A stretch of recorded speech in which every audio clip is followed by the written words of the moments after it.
प्राचीन कथाएं हमेशा हम अपने बुजुर्गों से सुनते आ रहे हैं, ज़्यादातर सोते वक्त दादी माँ से। भारत देश की अनदेखी अनसुनी कथाएं तो बहुत है।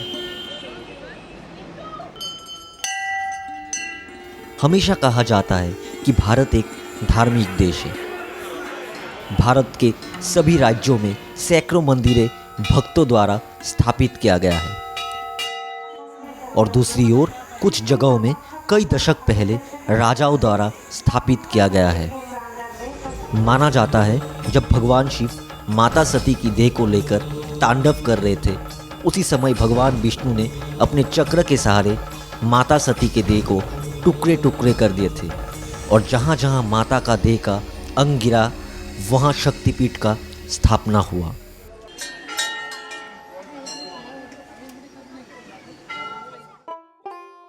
भारत में कई जगहों में माता का देह का अंग गिरा है और उसी में से माता सती के योनि का अंग का टुकड़ा असम की राजधानी गुवाहाटी के नीलाचल पर्वत में गिरा।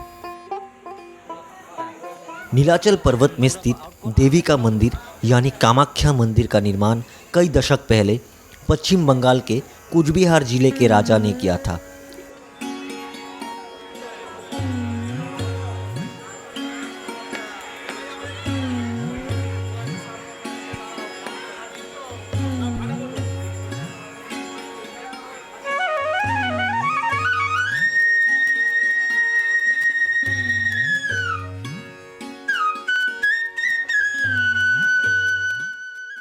ब्रह्मपुत्र के किनारे स्थित नीलाचल पर्वत में देवी के दर्शन के लिए देश विदेशों से भक्तों का आगमन होता है।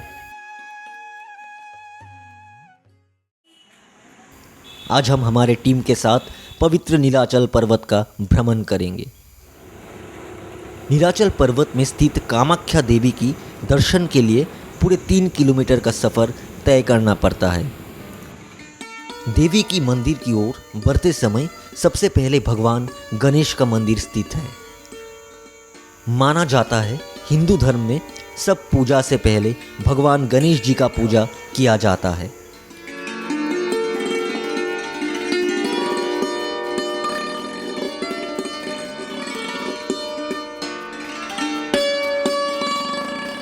भगवान गणेश जी के दर्शन के बाद हम शक्तिपीठ कामाख्या धाम की ओर बढ़ते गए। 3 किलोमीटर का रास्ता सफ़र करने के बाद हम कामाख्या धाम में पहुंच गए।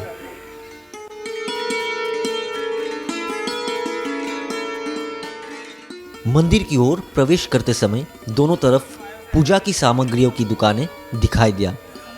देवी को चढ़ाने के लिए प्रसाद, फूल, नारियल दिया जाता है।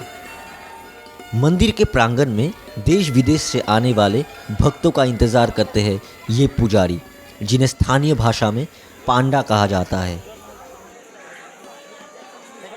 अपने पूर्वजों के बाद अब ये पांडा मंदिरों की देखभाल करते हैं।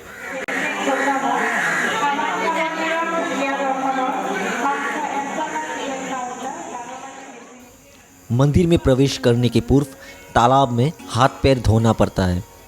इस तालाब में अनेक मछलियाँ और कछुए दिखाई देते हैं। सुबह से देश विदेश से आने वाले भक्तों की भीड़ लगा रहता है मंदिर के आंगन में। शक्तिपीठ कामाख्या धाम में एक तरफ आप प्रकृति का नज़ारा का आनंद ले सकते हैं तो दूसरी ओर कई दशक पहले मंदिर की दीवारों में निर्माण किया गया मूर्तियों का। हम पूरे टीम के साथ मंदिर दर्शन करने के बाद वहाँ से थोड़ी दूर देवी छिन्नमस्तक के मंदिर पहुँच गए, जहाँ सुबह से भक्तों को भोग खिलाया जाता है। सुबह से यहाँ हजारों भक्त भोग सेवन करते हैं।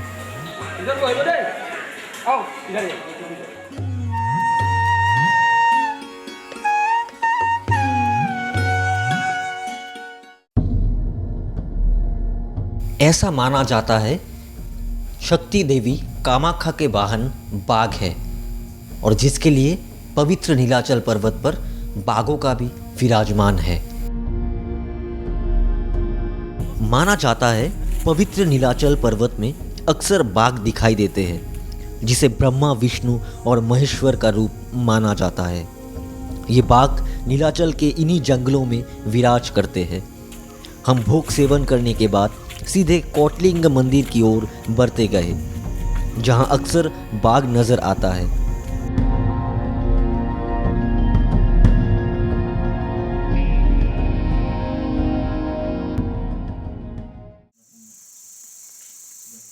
कोटलिंग भगवान शिव का मंदिर है।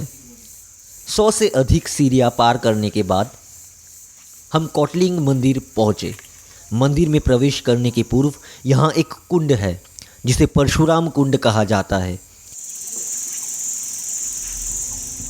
पर हमारी नज़र इन घने जंगलों में था। हम चाहते थे कि बाघ की तस्वीर हमारे कैमरे में कैद हो। हम कई सीढ़ियाँ पार कर आखिरकार घने जंगलों में प्रवेश कर रहे थे।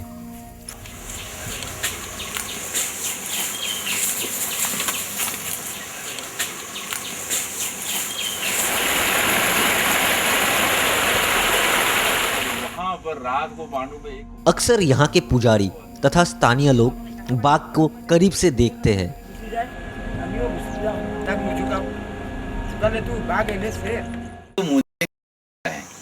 यहाँ कई लोगों को मिला है, किसी को 10 फुट दूर रहा, किसी को 15 फुट और मेरे से 5 फुट, और वहाँ पर रात को पांडु में एक को मार दिया। इस पर्वत को अंदर बाघ किसी को मारता नहीं है, तेंदुआ किसी को मारता नहीं है, नीचे मार देता है। ये इसकी एक विश्व के अंदर महत्वपूर्ण चमत्कार है। दूसरा, गुजरात में, हिमालय में, हर जगह में शेर, बाघ, शेर मतलब लायन, टाइगर, गाँव में जाके बच्चों को उठा गया, ऐसे अखबार में सुना। कई जगह में महात्माओं को मार दिया, महर्षि पतंजलि को भी वहाँ टाइगर ने मार दिया था। लेकिन ये एक महत्वपूर्ण चमत्कार है इसका कि यहाँ पर किसी को मारा नहीं है। अभी किसी को सांप ने काटा सुना नहीं है, सांप चारों ओर घूमते हैं। तो क्या कारण हो सकता है विशेष? अभी ये विशेष, ये माँ भगवती का एक विशेष आध्यात्मिक चमत्कार। ये तो प्रत्यक्ष हमने उनको देखा नहीं है, ये प्रत्यक्ष चमत्कार है। अब आगे की हिस्ट्री तो एक आध्यात्मिक मान्यता है, ये यहाँ का प्रत्यक्ष चमत्कार है कि अभी तक कोई मानव को मारा नहीं है। बाघ प्रत्यक्ष देखा नहीं, सुनते हैं रात को। आप आऊंगे तो आपके इसमें वीडियो के अंदर हो जाएगा। रात के समय में अगर यहाँ वीडियो लेना चाहो तो आप दोनों की आवाज को वहां रिकॉर्ड कर सकते हैं। हाँ, रात के समय में।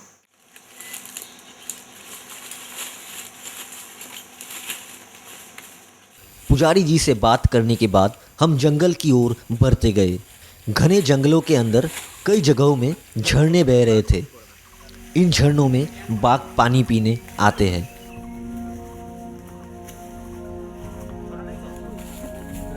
वाकई बहुत खतरनाक जगह है। ठीक से कुछ दिखाई भी नहीं आ रहा है। धीरे धीरे जंगल के बीचों बीच पहुंच गए हम। यहाँ कोई भी नज़र नहीं आ रहा है। टीम के साथ हम धीरे धीरे जंगल की ओर बढ़ते ही गए। मौसम भी धीरे धीरे बदल रहा है। बादल छा गए थे आसमान में। शायद यहाँ अभी बारिश आने वाली है। पूरे टीम के साथ इन जंगलों को चीरते हुए हम आगे बढ़ रहे थे। हमारा उद्देश्य एक था कि हम बाघ की तस्वीरें हमारे कैमरे पर कैद करें। कुछ दिखाई नहीं दे रहा था ठीक से जंगल के अंदर, पर थोड़ी दूर जाते ही हमें कुछ दिखाई दिया।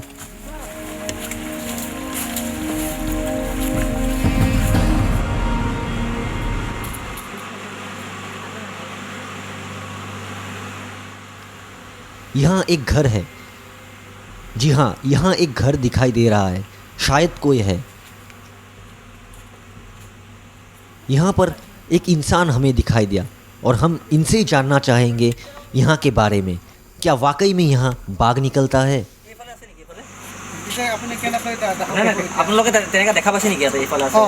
हाँ, बाघ कभी कभार यहाँ दिखाई पड़ते हैं। पहाड़ से उतरकर वो नदी में पानी पीने के लिए जाते हैं। कभी इधर से आते हैं तो कभी उधर से भी आते हैं। कभी कभी तो हमारे घर के सामने से गुजर जाते हैं, लेकिन कभी उन्होंने किसी को नुकसान नहीं पहुंचाया। हालांकि पिछले 2 दिनों से हमने किसी बाघ को यहाँ पे नहीं देखा है। हाँ, पानी पीने के लिए वो कभी कभी झरने की ओर भी जाते हैं।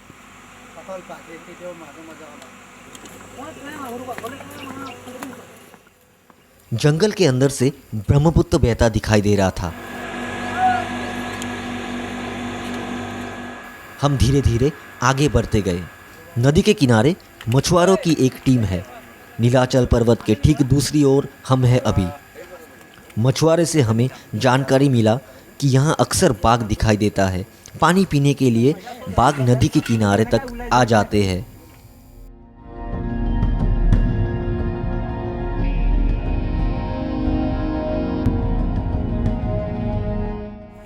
पर आज तक ये बाघ किसी को घायल नहीं किया। हमने बाघ को यहाँ काफी पहले देखा था। पहले जब हम यहाँ मछली पकड़ने नदी में आते थे तो नदी के किनारे बाघ दिखाई दे जाते थे। हम भी चुपचाप छिप जाते, नहीं तो कुछ करने पर बाघ हम पर हमला कर देता। आप लोग भी यहाँ सावधान रहिएगा।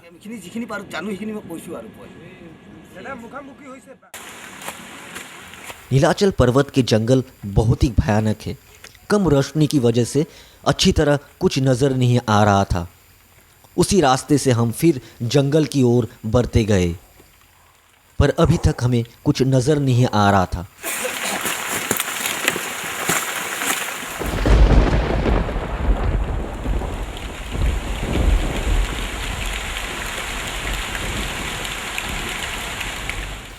मौसम खराब होने के कारण अब हमारी पूरी टीम के साथ जंगल से निकलने में हम मजबूर हो गए।